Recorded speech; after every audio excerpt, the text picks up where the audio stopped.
Ladies and gentlemen, pay attention. This is your boy, the coach from the WWE. I would like to welcome you to the very first wrestling podcast in the world to take you on a weekly deep dive into classic matches along with legends of the squared circle. Enjoy the discussion. Enjoy the back and forth. There's so much to get into. Ladies and gentlemen, this is the payoff. I'm back and better than ever. You like that? Yeah, Eric Bischoff's WWE theme. You will not be quitting your day job. Hey, what do you think is going to last longer, this episode or Bischoff's employment in WWE? It's gonna be close.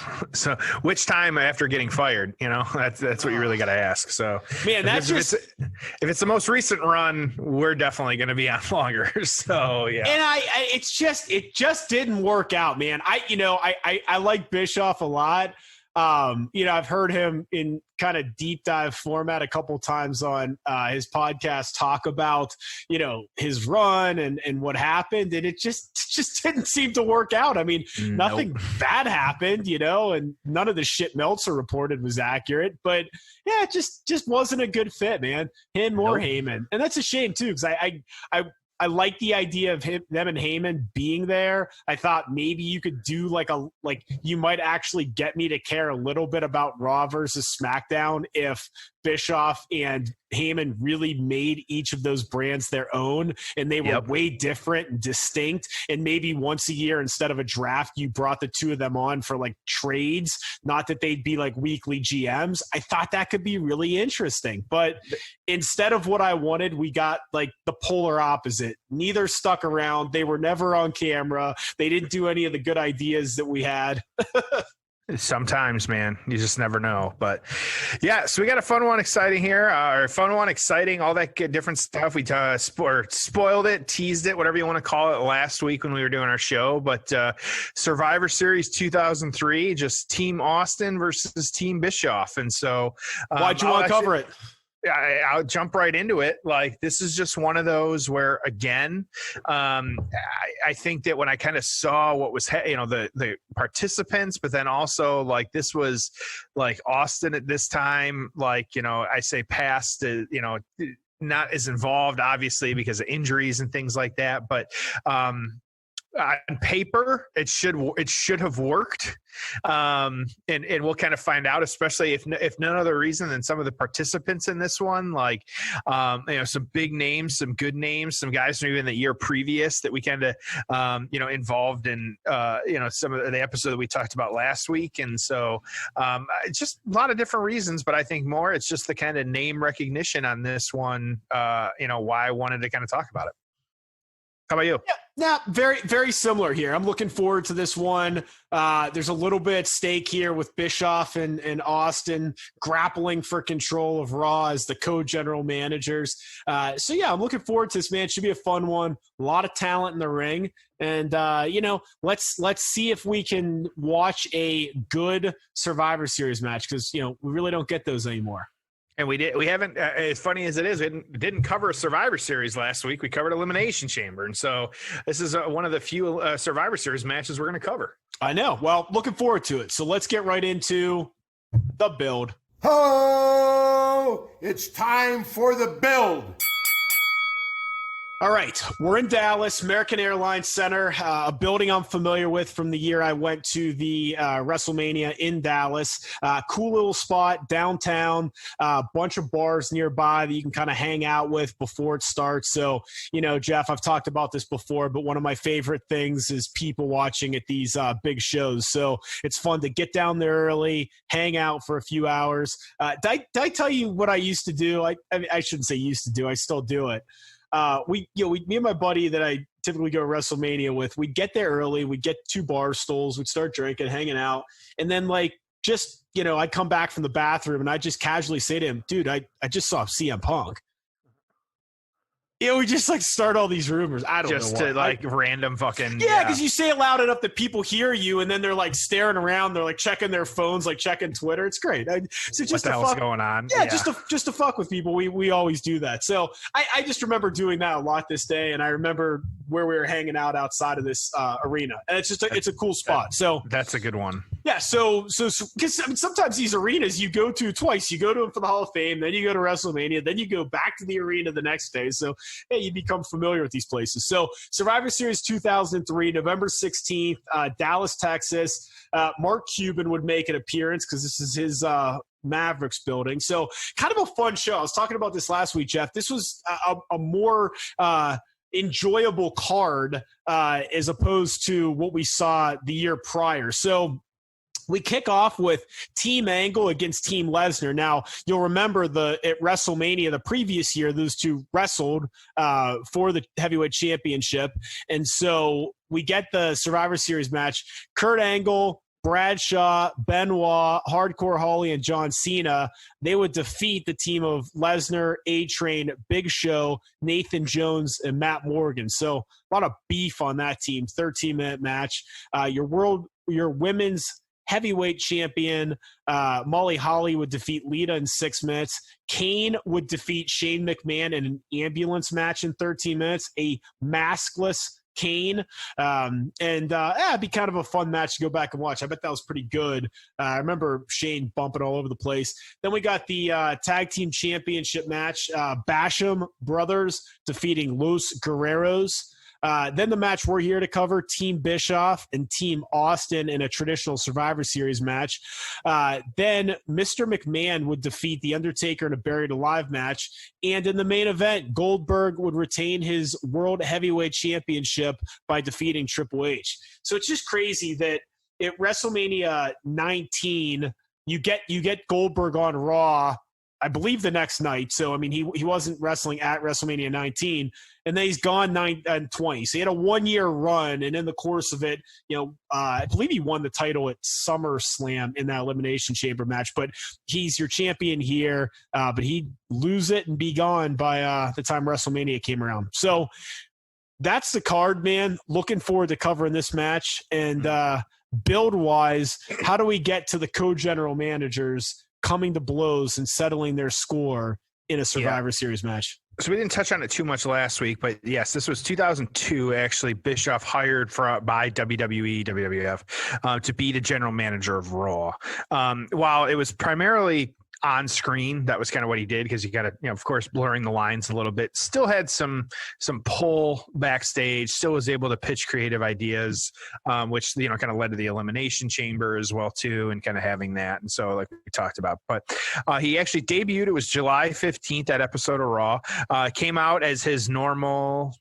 He was Eric Bischoff, as we remember him, and saying that he was the creator of, or president of WCW, creator of the NWO, and that he really forced Vince to kind of change the way he does business, which, I mean, again, we talk about on the show all the time. You and I can call it out when we see it, like that reality blurring the line with the kind of show, and them doing that a whole lot. So at this point, when he was debuting, Austin was not, I say debuting, coming back to, showing up on WWE.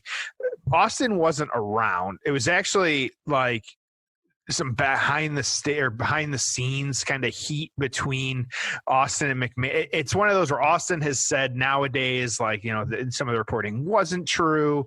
He had actually no-showed a couple shows. It's one of those that'll probably be lost in the ether forever of, what actually happened, just like the Montreal screw job. We'll just never, ever know the true full story. Maybe that Netflix Vince documentary will finally tell us what's going on. We didn't talk about that, but I actually have it in my notes for this all one. right, I'll stop. All right, we won't talk about that. We got a few things, but yeah, and so that's one where just kind of it had that as well too. A lot of times that there's been interviews over the year, and Austin has said he wasn't happy with how the story was portrayed. It wasn't true what was said, which, that's wrestling though. It's just part of it that he was fined, all these different things. Also saying that he had behind the scenes beef with Triple H and The Rock, just all kinds of stuff. And so, and of course, The Rock, it's just all these different little things that were kind of playing into it and kind of what was happening. And so,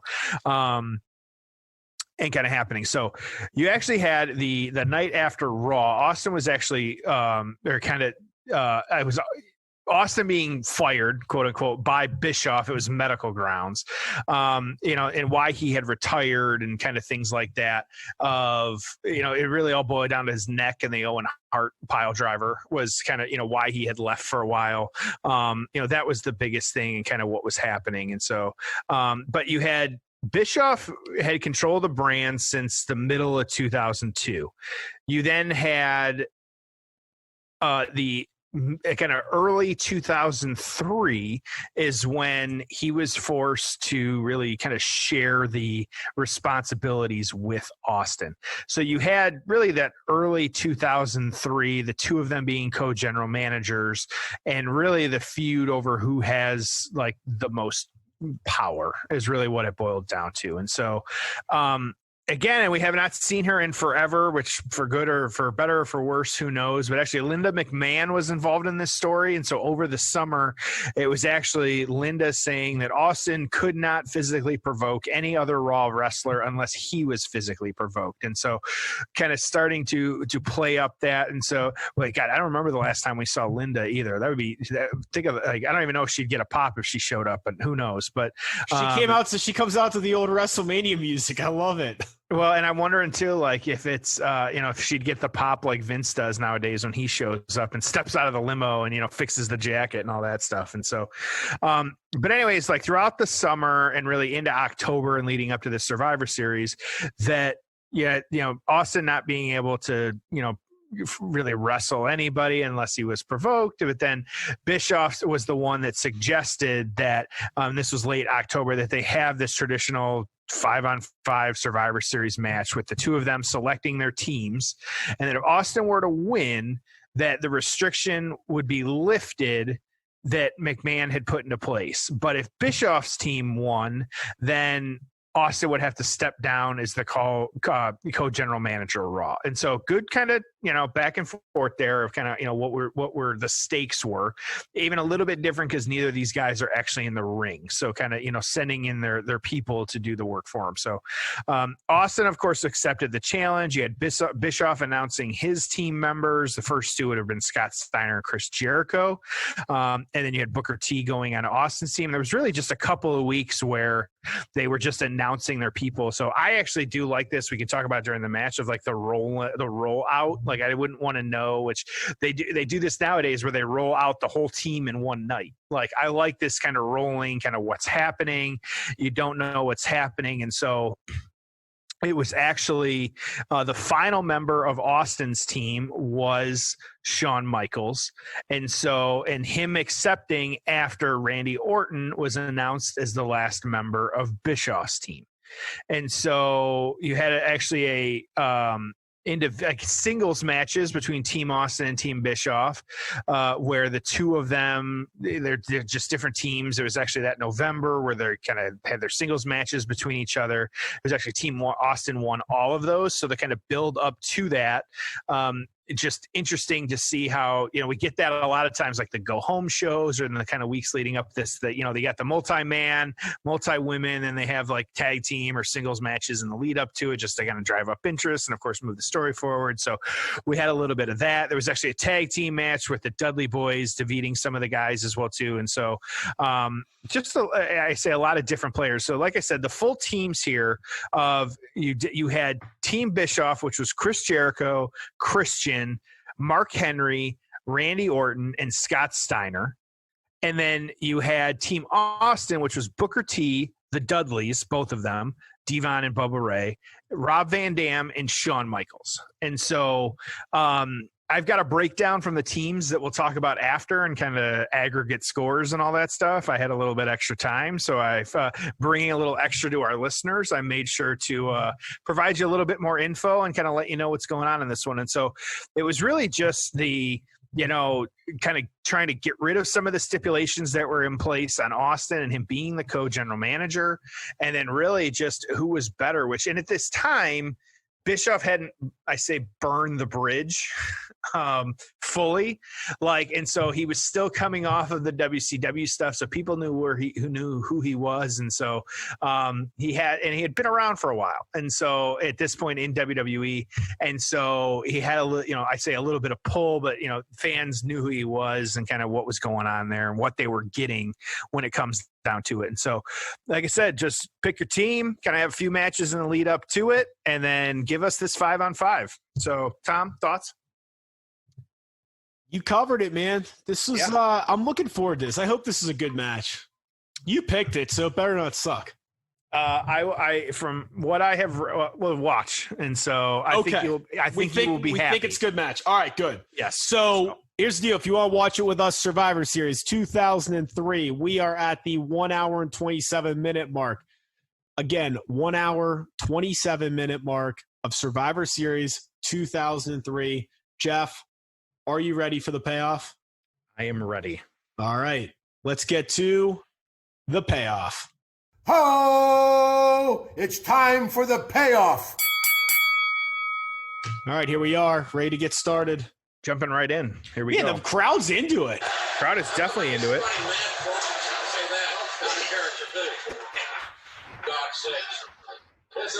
So Austin's obviously got the good guys, and Bischoff's got the bad guys. Yep, that's what we're going to. We've got a lot of people ringside. You got Stacy Keibler is ringside too. Yeah, well, there's those ones they still had the photographers too. So I'm just looking at the ring. There's 10 people surrounding the ring. Yeah, Teddy Long is ringside as well too. So you've got just a lot happening here. So yep.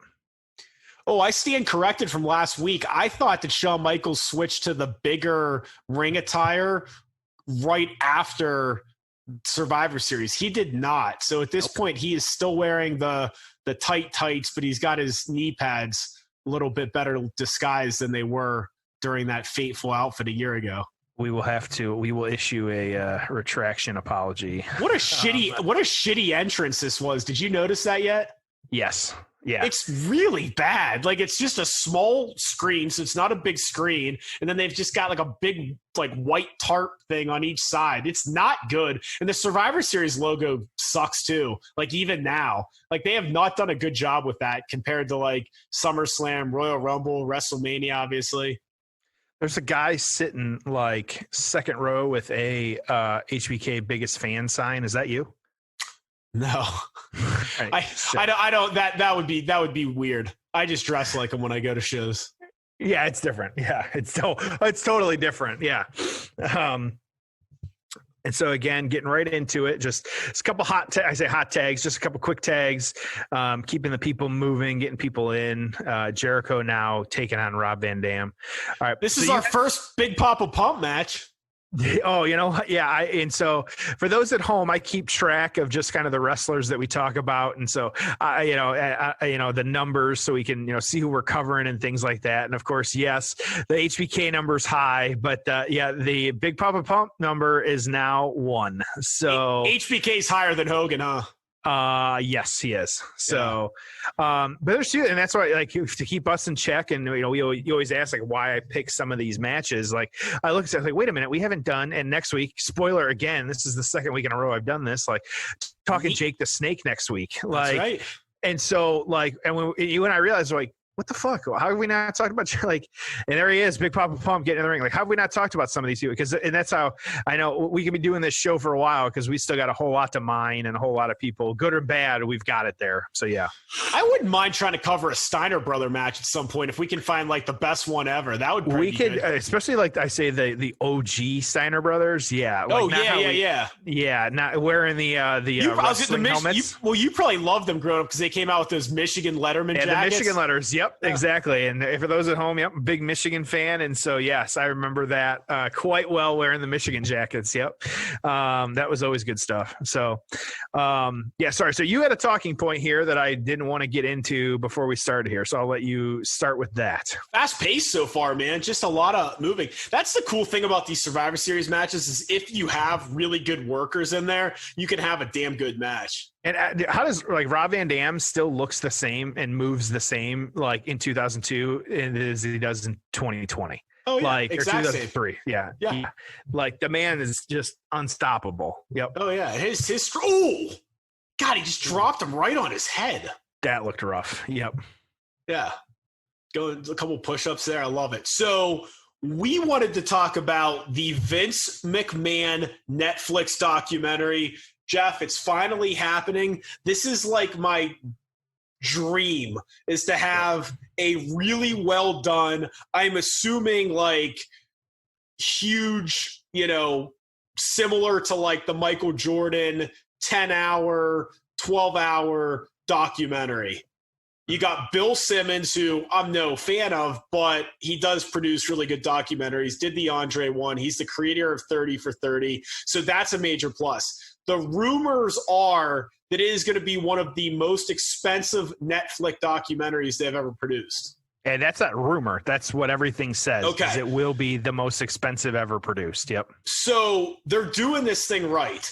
Now, the key is going to be, are they going to let it rip? Okay. And when I say let it rip, yep, I mean, get it. Yep. Episode 4 better be the steroid trial. Right. Yeah. Yep. I'm with you. And what are those moments that they're going to, what is off limits and what isn't? Yes. Like if you figure, so this is a fun topic. Like what are if you had to do, because, typically the way these documentaries work is they kind of, they typically go in chronological order, but then certain episodes have themes, right? So the ones that come out for me are, he growing up might be one. His working for his old man and probably buying out his old man. That's one of them. Hulkamania is probably one of them, his relationship with Hogan, everything they've been through. WrestleMania 1 and the story of WrestleMania 1, that's got to be one. Steroid trial, that's got to be one. XFL, that's got to be one. Probably something with like his kids and his kids being involved in the business, his entire family. That's one. So that's probably like 6 or 7. What am I missing? And we got a massive brawl going on in the ring right now. Okay. I mean, there's just zero control. You got to have more than one official out there. Well, and I think what are they not going to talk about? And that's where I think they'll talk about everything. I just think they'll probably kid glove some of it. They're not going to hide from the steroid trial. Everyone knows it happened. You're probably just going to get Vince McMahon's version. Oh, him and Ted Turner. That's an episode. It almost has to be. Yeah. Well, right? You could do XFL. Oh, I said that one. Yeah. Oh yeah. Like Dick Ebersol and kind of their and too, that could be, both parts of like the starting of the XFL, but then circling back around to like him getting really fucked this next time around where, you had the league, the different leagues kind of playing into a part there. And so, yeah, I wonder. Montreal Screwjob's probably one. I think the Montreal Screwjob is going to be a big one. I also wonder too, is Benoit going to be on there? And so I bet they just avoid it just because I don't think you need to tell Vince McMahon's story. Okay. So Big Papa Pump, first one eliminated by Booker T with help from Stacy Keibler. I don't think you need to put Benoit into. Now, could you do an episode of all the deaths and do Pillman and do him and Eddie and all these guys that died young? And obviously there's way more. You might do that. But I wouldn't care if they avoided Benoit's story in the context of telling Vince McMahon's. And I would hope that it is, and I would guess because the people that are doing it have done some good documentaries before. I would hope that, like you said, I mean, I say good documentaries, literally like the 30 for 30, like all of them. It'll be great. They like you said, that while there might be some of these pieces where Benoit or, like even talking about, I would want to know more about like family, like, and the dynamics of them, and just like how he is like in that scenario. Well, and you know what you want to see too is you want to see, like, think about, because I mean the two best recent ones are Michael Jordan and the Undertaker. You want to see Vince McMahon, whatever, in his living room, just shooting from the hip, right? Like just riffing on all this stuff. That will be fascinating in and of itself. And and knowing where I sit today, and I just don't see that happening. You don't see what happening? I just don't see him doing that type of sit down. He's going to have to. He's going to have to. You don't do these documentaries without it. It has to be. Yeah, I'm with you. And I don't want the character Vince McMahon. I want the man Vince McMahon. You know what my pushback to that is? What? I think it's the same person. Well, yeah, you say that. The Undertaker and Mark Calloway are two different people. Okay. Yeah. Michael Jordan's Michael Jordan, the player, the asshole, the gambler, the guy in the documentary. I mean, you don't know. I think Vince, I just think that's the way Vince McMahon is. I think you may, and look, he's been in the wrestling business his entire life. You never know when he's working and when he's not. So massive frog splash. Mark Henry's out. Splash, yeah. So that's a third guy out now.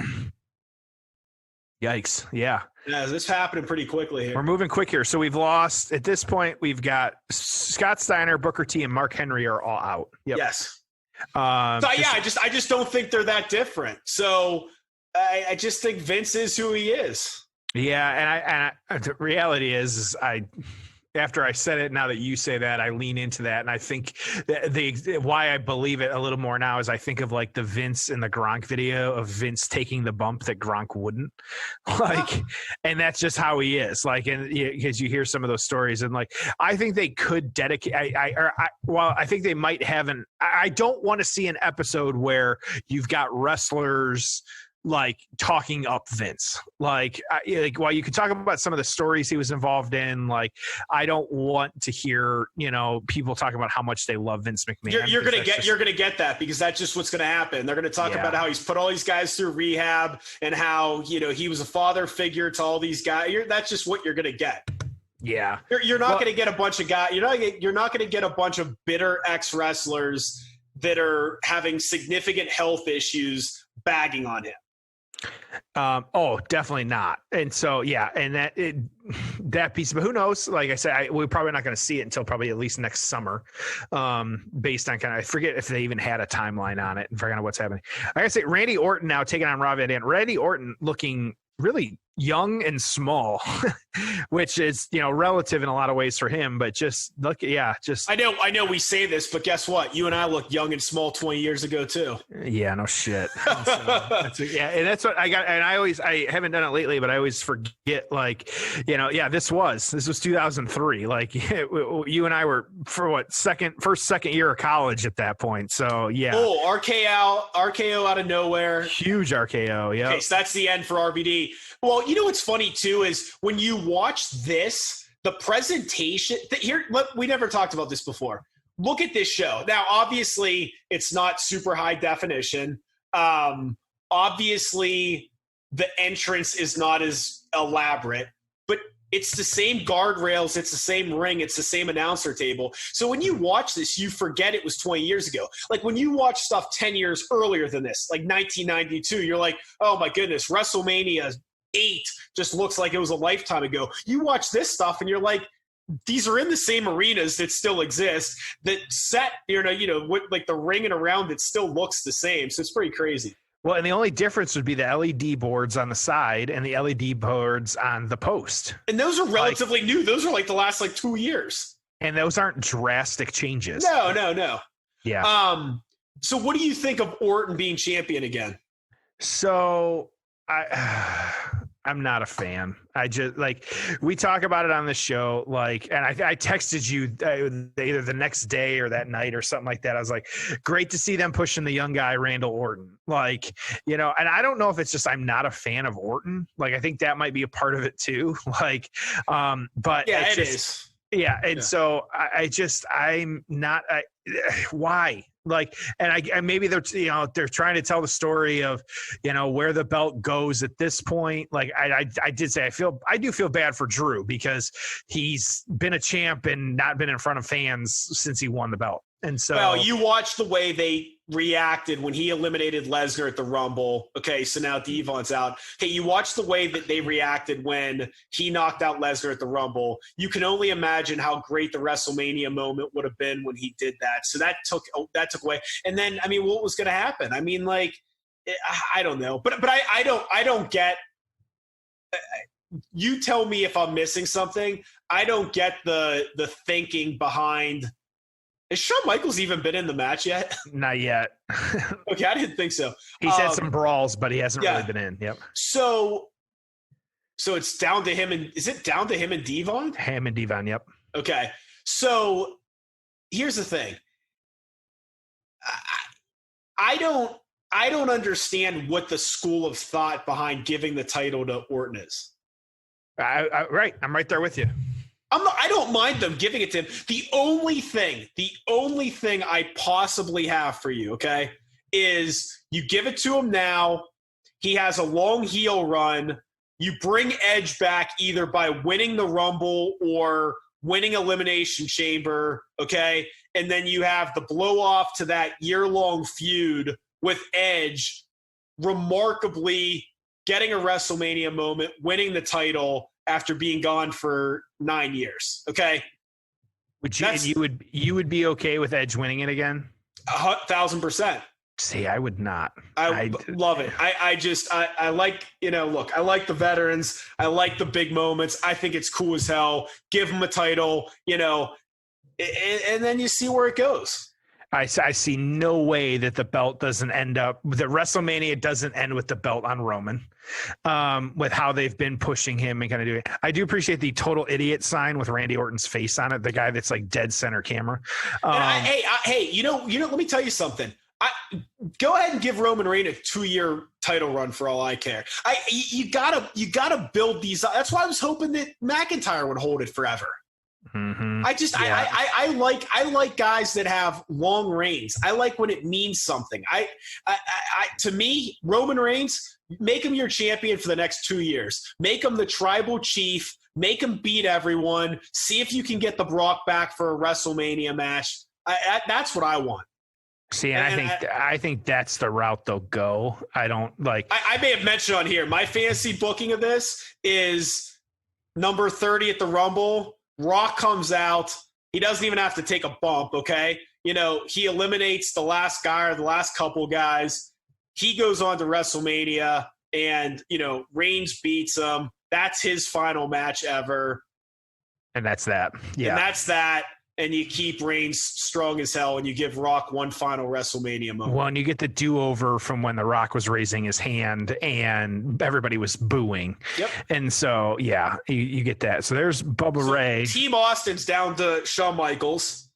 And then you've got Orton, Jericho, and Christian. Is that right? That's right. Yep. Yeah. And so Michaels, here we go. What's he going to do here? So something, again, we have not talked about because, and also in the news recently, since we're kind of going that route and kind of what we're hearing about is the developments of Twitch and the wrestlers having to give up their channels and that kind of income stream and stuff like that. And I texted it to you and you said, let's talk about it later. And so I said, all right, so let's talk about it. It's later now. Let's talk about it. Yeah. So it's bullshit. Okay. And here's the thing. You can't, I understand where they're coming from. Where they're coming from is we have developed Paige as a WWE superstar. We own her trademark. We own her character. We created her character and likeness. We want to monetize that through video games and lunch boxes and whatever else. So for you to be Paige on Cameo or on Twitch or wherever else, you're using the character that we created. And we don't want you doing that because you could say stuff that doesn't align with our PG-friendly brand that we're generating millions and millions of dollars for advertising. We don't want you doing something that pisses off Fox because they're paying us, whatever, $250 million a year. And you're going on Cameo and saying things that don't align with a kid-friendly program. I get all that. And I'm not saying they're wrong, but it also sucks that an independent contractor, is not an independent contractor. They're employees. So you can't treat them like employees, expect them to act like employees, restrict their ability to earn an income like employees, but then not make them employees. So it's just this really weird area. Now, do I think they're better off being independent contractors than employees? Yeah, probably. So it's just tricky, man. It just sucks. Oh God, that's a major blade job. Oh, is that a blade job? He is. There is just blood everywhere. He is squirting. Yep. He hit a gusher, as they like to say. Yeah, it is all over him. Yikes. So I don't know. I just don't like it. I don't like that people can't access these people on a Twitch. I mean, I get the sense that guys like AJ Styles have done a really cool job connecting with fans and giving them really cool access. And so part of me says, hey, as a, that's good. I like that. As a 10-year-old, if I could have gotten on, Shawn Michaels' Twitch, hell, I'd still do it now. But at 12 years old, Hulk Hogan having a private video thing, it would have been really cool. So it sucks, but I get it. I think the whole thing's just bullshit. I'm not one to say, oh, well, they should all be employees and they should unionize and all that stuff. I actually think that's a terrible idea, and I think there'd be less guys with lucrative contracts if that were the case. But I know that's a long – Sean hits the all right, so we're down to 2 guys on Team Raw, Orton and Jericho, against a bloody Shawn Michaels. There's no way he can overcome these odds. So, yeah, I know I gave a lot of variations to it, but I guess to summarize – I understand both sides. Both sides are probably right and both sides are probably wrong. What do you think? I think that it's more wrong on the WWE side. I get it. I agree with you on from the character persona perspective. Yeah. If WWE has, that ability to say no, we own Paige, and in the Paige sense, just like they own Undertaker in the Undertaker sense. Now you start breaking down the line by line of, do they own Mark Calloway? That's tough to kind of say, where does the line stop? And based on, who knows, you and I have both heard it. We've talked about it briefly about Andrew Yang is going to make it his mission to make them, change kind of their practices and what they're doing. But the problem is that guess what? And then they unionize and then they all become employees and they lay off 20 guys because they say it's way more expensive to pay for their health insurance and everything else. So then you're pissed off that, hey, Zack Ryder doesn't have a job now. Hey, what happened to, this team or that team? You're going to lose 20 or 30 guys. Yeah. And you're going to have less guys in developmental, and it's going to be harder to get one of those spots, and it's going to be harder to break into the business, and less guys are going to be able to be employed at a major promotion. So again, there's pros and cons to all of this. Yeah, and I think too, that's the WWE side of it. From the wrestler side of it, I guess me personally, I guess I have a little bit more sympathy for that. Of they have tried to build, WWE in a lot of ways made them who they are. Some had the name recognition before that, but they're just trying to build a brand around themselves too. And so I get especially how frustrating that could be of we gotta but I do think if you go on Cameo and your name's listed as Charlotte Flair and you're saying woo and you're presenting yourself like that character, which they all do. Yep. No, and from that perspective, when you're doing that, I get the money ask. But when they start changing their names to their personal names, yeah. And again, but then that becomes, and I'm just going to use this. I'll tell you what, this match is heating up, man. So Sean's fighting, bloody as hell. It's down to the 2. Crowd's into it. Yeah, this is really good. This is a well done Survivor Series match, and there's some out there. Man, he's bleeding. Jesus. I know. So here's the problem, though. And again, I'm just using Paige as an example. But let's say she goes on Twitch, and I forget what her real name is, but she's on Twitch as her name. There's no Paige in parentheses, nothing else. She's just talking about life and people like her, and she has a relationship with her fans. Well, if she says something super inappropriate, okay, or political, or, as Paige, you're talking as Paige. Michaels gets place the rope. Went fucking nuts. Dude, they went crazy. So now we're down to one-on-one, Michaels and Orton. Michaels. Okay. But my point is that even if not her as Paige, but just her, chair shot to the head. Oh, huge chair shot. Yep. He got his hands up, but yeah. So my point is that if she says something and then Fox is going to call Vince McMahon and say, hey, your employee, your talent, your person just did this or that. So even if it's not as Paige, but it's as whatever her name is, and I forget, I should know, there's going to be an issue. Yep. So even if Alan Jones goes on Twitter and, they don't want him on there. They don't want him on anywhere. Goes on there. HBK kicks out. Randy Orton crawled in, tried to get the pin, but no. 2 3/4. So my point is even if AJ says, look, my name's Alan Jones. I'm on there connecting with my fans. I'm talking about hunting and life and whatever. If he says something terrible, they're still going to come after the company. So the company's doing this from a liability standpoint. I think it's less about monetization and more about risk management. And that, from that perspective, and you and I, ref bump. I called it last week. We haven't had a ref bump in a couple episodes. I called it. Yep, there it is. There's the ref bump for you.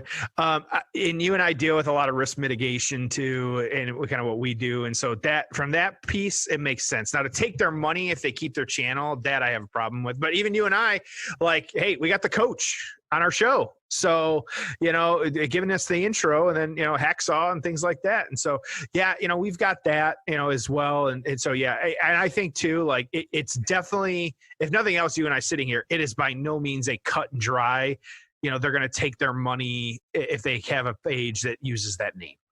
And so, I think there's just a lot of layers to it, and you really got to keep looking at all of them. Tuning up the band now, Michael's still just fucking dripping in blood.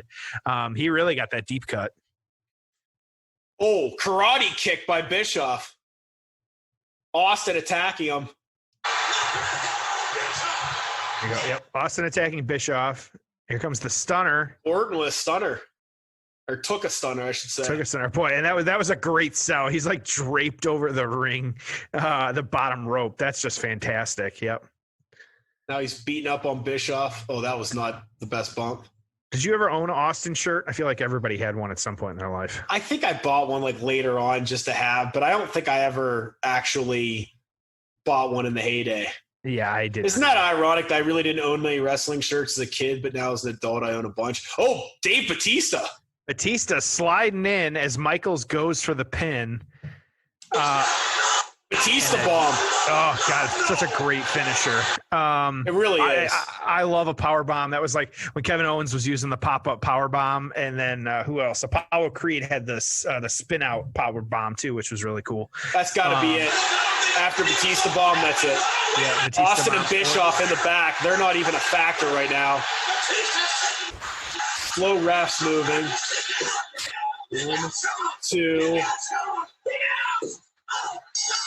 And that's it. I actually thought he was going to win because the way you were telling me how much I was going to enjoy this match. Hey, you never know. Yep, I'm surprised. I actually didn't know the result. I was actually surprised by that. Okay, so Austin's team loses. The heels win. Team Bischoff because Orton pinned Sean. Okay. Yes. The Legend Killer. Wow. Austin's staring at the ring right now in disbelief. Yep. All right, well, let's get into The aftermath. Ho! It's time for the aftermath. All right, initial thoughts. Fast action, a lot happening. It was quick. With 10 guys to have it done in under 30 minutes, you got to move quick, and it definitely moved quick. And so it moved really quick. I agree with that. It really moved quick. And I thought the pins meant something. It wasn't a bunch of like cheap pins or countouts. Like I thought like the finishes to a lot of those pins made a lot of sense. Yeah, absolutely. And so in the immediate aftermath, I know we're continuing to watch this right now. You actually do end up getting a moment between Austin and Michaels. No sweet shins, no super kicks or anything or stunners, like just, really just two absolute legends in the ring. And Michaels just giving it his all to kind of really go for it on this one. And so it was actually after this, though, Mick Foley actually took over as Austin's kind of role as the co-general manager. And kind of doing that. And Austin really it just didn't, it was gone. He dealing with the injuries. He showed up at the tribute to the troops. He did he gave McMahon a stunner when he was Santa Claus. So there was a few times that he would kind of appear and things like that. And he was also the sheriff for a little while too. Just kind of going back and forth. So a few different things, but on and off. And then as 2004 began, he ended up being the special guest referee for the Brock Lesnar versus Goldberg match, which is at WrestleMania XX20. So kind of going to get that. And so then at that point, then you also have the previous, you had John Cena just a little bit in the story here, but Bischoff, his kind of angle on this was declaring war on Cena and kind of going after them. He didn't like this was when it was Thugonomics and him doing that. Just not a big fan. So Bischoff had some of his people. And so, and to pause for a minute here, you just had Austin kind of pulling up Michaels in the ring. I still got it on, kind of watching it. And so the two of them kind of talking. You better not stun him. And so we'll see what happens here. Yeah. So, but just a lot of different things with Bischoff kind of just being involved in the storyline. But you actually had him. Just a real quick side note, because we're still watching it, and it's Sean in the ring, bloodied up, and him and Austin, they're going to shake hands. I think everything will be cool here. But isn't it wild that at WrestleMania 14 we think that Steve Austin, the next major star, basically retires Shawn Michaels, and he's, the man. And then here you are all these years later, and Shawn's still in the peak of his condition, main eventer, bloody as hell wrestling, and Austin's the retired guy with 2 knee braces and a bad neck. Yeah, and you got them walking out together now. Austin kind of holding him a little bit, just his arm, kind of. Look at that blood. And the fans just cheering like crazy still. Yeah, kind of giving him the applause. Yep. You see why I wish he would have gotten another title run? Yeah, I know. So he was just so good during this era for a long number of years. So this eventually lead to kind of Austin just kind of slowly kind of fading, but still being involved, but obviously not being a weekly wrestler and things like that. And Bischoff I know why they kept Austin around all these years, but it was just never the same when he couldn't wrestle. They were just so restricted. They were so restricted in what they could do with him. You know what I mean?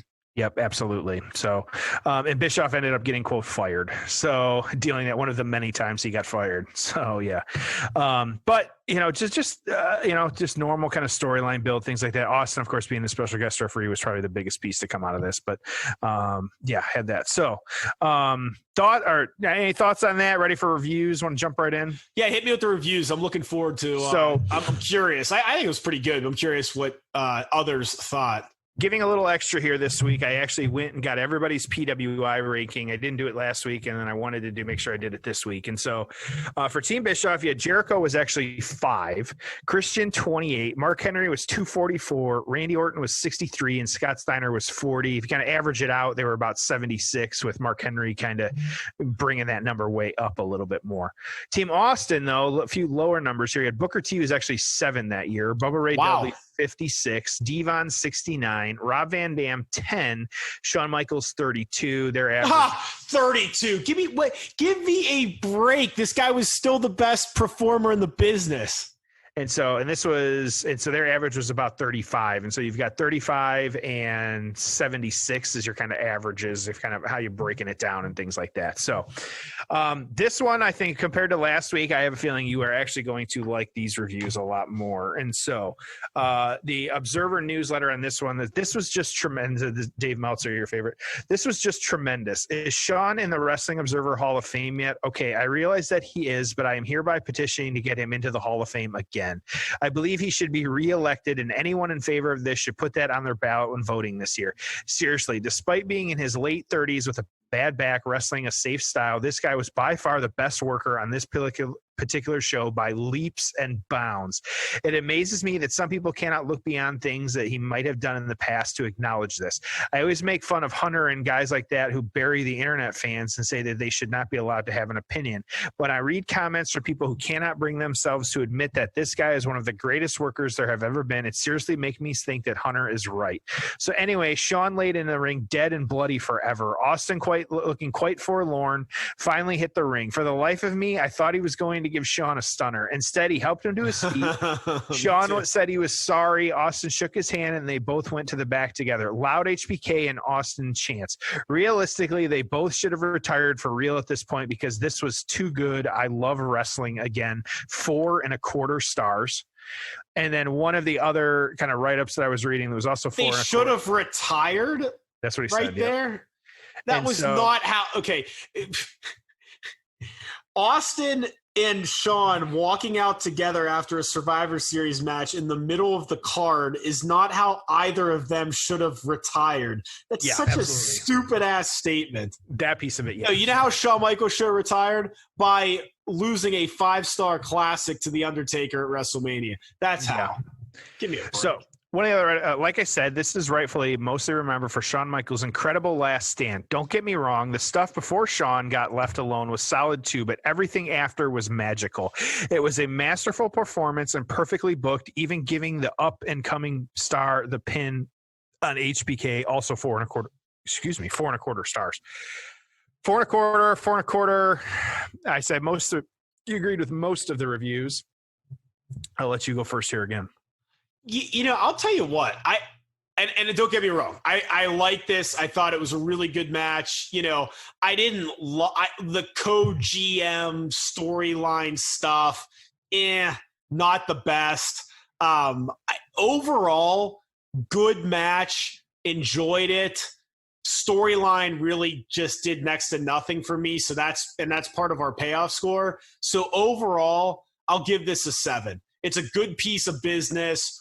Pretty good match, really good ending, crowd's into it, a couple of legends in there, but 7, solid, but not spectacular. What about you? I'm the same. I'm at a 7. I was sports entertained. I appreciate a fast-paced match, and this was a fast-paced match.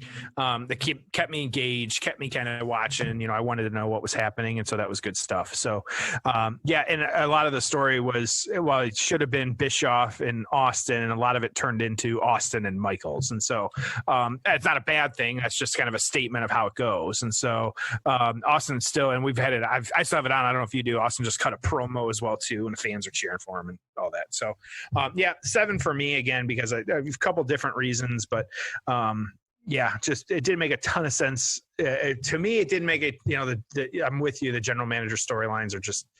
I get why, but it doesn't make it any less weird. But yeah, so but that's all I got. So, all right, send us home, my friend. What do you got? Final thoughts? Yeah. Good episode, good match, good conversation. We covered a lot. You know, that's the fun thing about us doing the matches versus when we bring on a guest, is that I feel like we just can cover a lot of ground. So this was a lot of fun. And we hear people when they say, well, we don't talk about the match as much. We might talk about the career, but you know, we're not trying to be an interview show. So kind of have that, but yeah, but we're going to keep doing what we're doing. I always enjoy kind of, you know, we've learned a lot about this one, and we're finding matches, and we hope everybody at home is kind of, you know, checks out some of these, whether you've watched it on the network or YouTube or whatever it might be, like, because we don't remember all this stuff either, but that doesn't make it any less good when we do kind of go back and watch all of it too. So good stuff. Well, and look, I've realized that in business and in life, you're never going to make everyone happy. So you might as well do whatever you like doing. And This is our format. We like it. Hope you do too. But We like doing it, you're yep. never going to bat 1,000. So Yep. that's a lot of fun. So as always, we appreciate you guys listening, supporting the show, tweeting us, Facebook, Instagram @PayoffPod. Love hearing from you. Thank you as always for joining us on The Payoff.